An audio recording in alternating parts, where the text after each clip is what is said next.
world, in exploring the world. It's unbelievable for most American people. Shanghai is like New York. Eye-opening experiences was getting out of the cities. You've been in Shanghai for 2 years. That's right, a little over 2 years. Everything in China moves fast. How much have you explored this mysterious, inscrutable civilization? The country of China I've seen a bit of, not as much as I'd like. I think I've been to maybe 20 cities. Eye-opening experiences was getting out of the cities and going to the countryside, which I've done a couple of times. Yes. Recently I went to the Tian Shan Mountains in the far west. Right. Absolutely gorgeous. Yes. So I look forward to doing more of that. It's unbelievable for most American people. It absolutely is. You know, the image of China in the naive American brain is very much you know, smog and bicycles and industrialization and Mao suits. But as we all know here, it's not like that. Or the fishing junks on the part of Hong Kong. That's right. Well, that exists. Right. So, what part of China do you like the best? You know, it's hard to choose a favorite, but I think one of the more beautiful cities I've been to is Hangzhou. Oh, Hangzhou. Hangzhou. It's close to Shanghai, so I can get there very quickly. The West Lake. Beautiful lake, beautiful mountains. I find it much more peaceful than Shanghai. Shanghai is like New York. As a cliche, I think Hangzhou is like Philadelphia. Perhaps or Boston, I was going to say. Or Boston. Absolutely. Yes. Living in China for 2 years, how has the attitude of Chinese people towards learning English changed? The attitude towards learning English, I think, has changed along with that, where it's very common to learn English now. Yes. It's almost trendy in some circles to learn English because it's a statement about your interest in learning about the world, in talking to the world, in exploring the world, and in growing your career and your children's career or your children's future.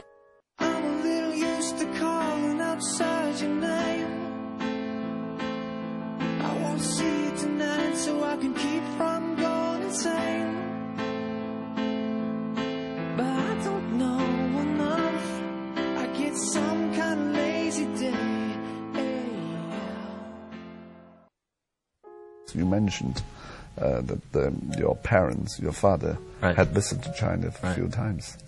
And did you travel with him? I never got the chance. My sister went with him on a trip and had an amazing time before I ever left the country. And so I got the pictures and the postcards and the stories, and I heard about the food she couldn't eat and the chopsticks. And so I think it planted a seed in my mind fairly early on that this is something I wanted to do and I wanted to see. So it's your first time to visit China, then you came to do business, right? That's right. Yeah, but it was no longer a strange country to you because of your family's acquaintances. Well, strange. It wasn't strange. This was in Beijing in the mid-90s, and a period of an enormous change and growth, but still quite early in the industrialization of the last 20 years.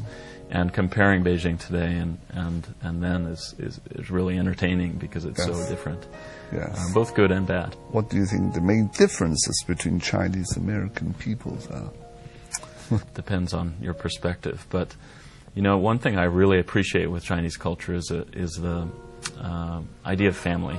It's a very family-oriented culture, and I think some children are pained by that because they feel somehow shackled to their parents. Sometimes it's a bit over the top. Sometimes it's overbearing, in particular with one child in most families.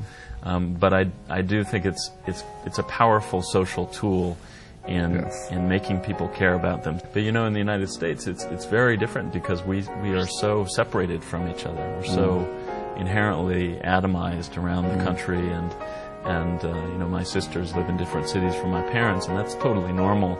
And of course we keep in contact. But in China, you hear this being much more unusual. That one child at least needs to be with the parents and help take care of the parents. And I think that that's somehow a nice thing, in that it grounds you into your ancestry and your family. As it is hard to generalize about China, but I do think that's a positive thing. On a similar note, I think that America can learn a lot from China in terms of its history and long-term thinking. Like Kentucky Fried Chicken. That's right. Yeah, the fast food culture is a little dangerous. Yes, it is. Yeah. Right. Not only dangerous to health, but to mentality. Right. It takes at least 3 hours for a Cantonese mother to brew a bowl of soup, but now the culture is going because of the invasion of McDonald's and Kentucky Fried Chicken. Absolutely, yeah. Yeah. So I think for patriotic Chinese, we want to see that back. Slow down. Slow down a little bit. 自幼习惯游民生活的费比然，喜欢美丽的杭州山水，习惯健康清淡的中国菜，最爱吃上海小笼包，对中国充满赞美之情，却对同是亚洲国家的日本文化感到困扰。Talking about Japan, I don't think the Chinese are like the Japanese really at all. I've done a lot of business in Japan, and I find the culture is very different. In Japan, you can't tell what's going on. Everything takes forever. And in China, there are certainly tricks to understanding, and I'm by no means an expert and have a lot to learn. But it is much more clear what the Chinese think than what the Japanese think. I find Japanese culture beautiful and interesting and has a lot of positive features, but on a business side, very difficult and very slow. And I like it that China moves a little bit more quickly. Do you know anything, or are you interested in Chinese culture, like apart from such as Chinese food, music, and whatever, you know? I can't say that I'm an expert on it, but you know, the American school system does teach you a little bit about Confucius, and every bookstore in America has The Art of War by Sun Tzu, and you know, philosophies like that are part of our upbringing, part of our schooling. Confucius has, I think, one of the most appropriate quotes for our business, and I apologize if I destroy it here, but I hear and I forget. I see and I remember. I do and I understand.